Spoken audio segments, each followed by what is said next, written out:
Hello, all of you.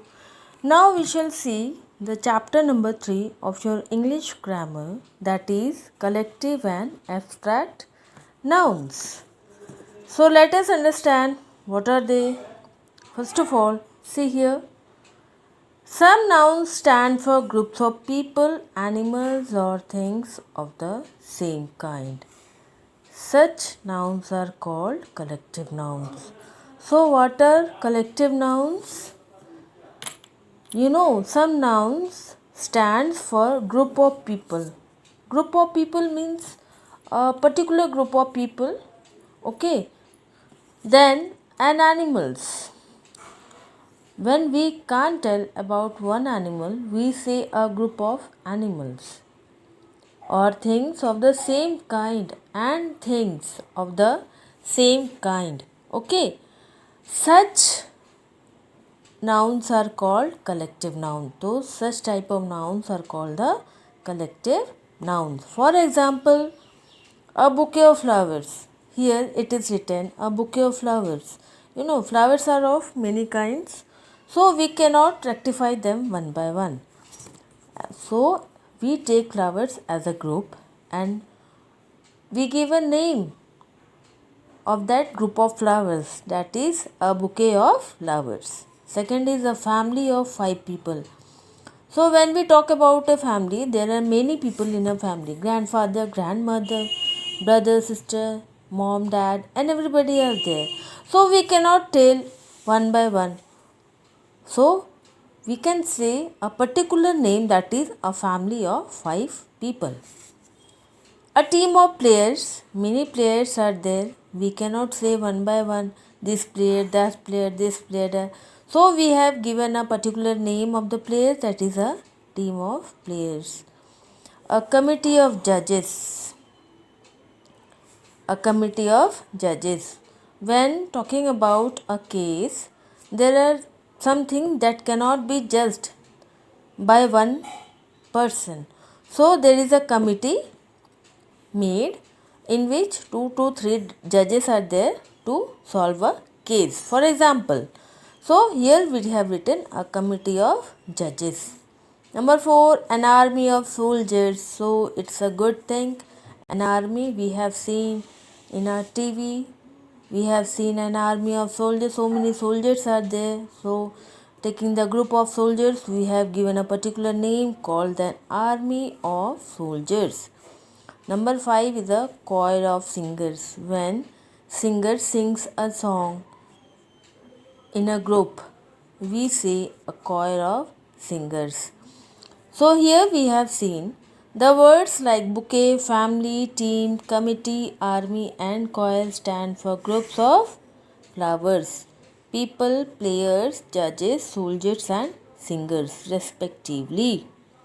Such words are called collective nouns. So nouns when taken in a group are called collective nouns.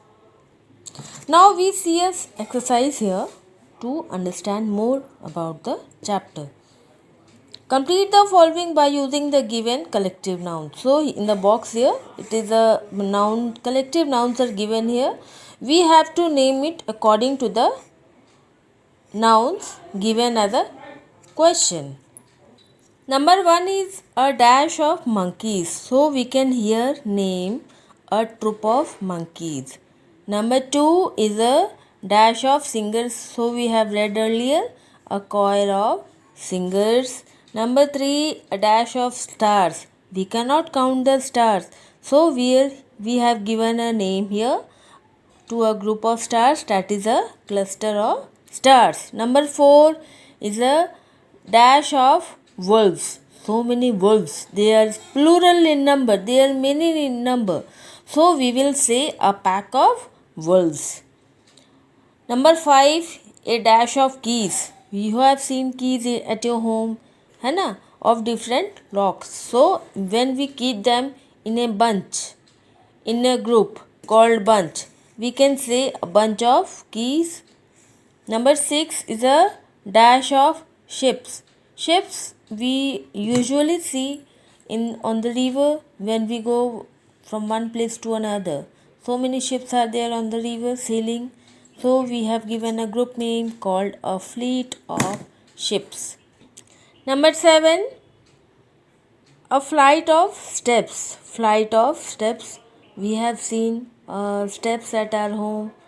So it is named as a group called a flight of steps. Number 8, a team of players. Number 9, a dash of people. So many people are there. So we have given name a crowd of people. And number 10, a dash of sheep.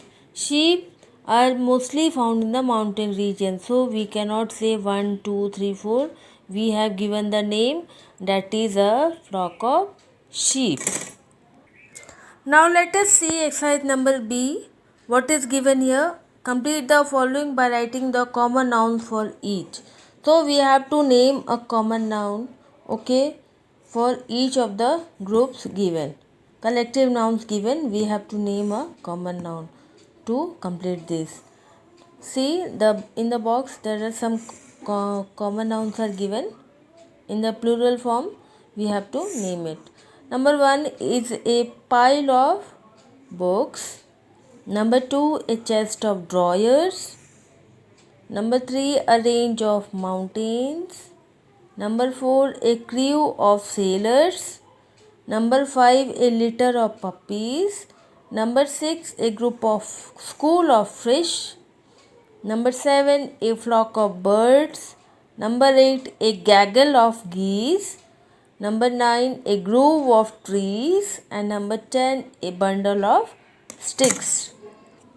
Now coming to the next topic, we will see, let us understand one more noun, that is a abstract noun. So what is given here? Let's see. Nouns that refer to qualities and state that cannot be seen or touched but can only be felt are known as abstract nouns. So here it is given, the noun that refers to qualities and states that cannot be seen so or touched but can only be felt are known as abstract nouns. So generally we know that all the naming things and non-living things or the naming words are called nouns, or the living organisms, living creatures and non-living things are called noun. Name of birds, animals, name of name of days of the weeks, name of the months in a year are called the nouns. So here we are talking about the nouns which we cannot see but we can feel. So that type of nouns are called the abstract nouns. For example, honesty, happiness, justice, cruelty, beauty, love, wisdom, poverty and youth. Honesty means, what do you mean by honesty? Honesty we say is a ईमानदारी. In Hindi we say it's ईमानदारी. Happiness खुशियाँ. Justice we say is a न्याय. Cruelty means बेईमानी. Beauty सुंदरता. Love प्यार. Wisdom ज्ञान. Poverty means गरीबी and youth means जवान or जवानी. So these are the things we can just feel of a person but we cannot see. Okay. Let us do an exercise to understand more of the abstract noun. What is given in the question? Fill in the blanks with the correct abstract nouns. So here are some abstract nouns given. We have to fill in the blanks by putting these appropriate words from the box. Number 1, a beautiful woman is known for her beauty. A proud person has pride. A brave soldiers has bravery. An honest person is proud of his honesty. An innocent child has innocence. Innocent मतलब मासूम. A modest woman has modesty. A loyal person is sought for his loyalty, ईमानदारी.